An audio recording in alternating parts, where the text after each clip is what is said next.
basi yamadofoka inotaura Johani vanhu vasateere Johani usateera Johani. Johani akarespectwa nemadoctors ana Dr. Todd ana Dr. Higginson vachitora brain capacity nemushini ichipenga kuti munhu hazi munhu. Saka kana tiri kutaura Johani tinenge tichitaura highest level yespirit, tepi yakutop kuchapeta kwengoni ndokunobva naJohani. Naye matangira mudzimu wenyika vati ndatadza kumupedza anenge asina kumuteera indaa dzake. Nesuwo tatorambidzwa kuti tiita zvemudzimu izvi ndakundomuteera muviri homwe yasvikira namatangiro yakanamata.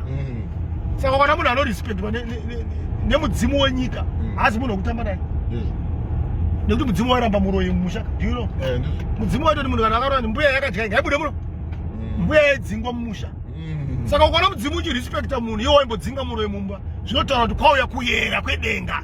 Baba Johani nzvimbo yeJerusarema. Speed camera ahead. Rerumuko. Baba Johani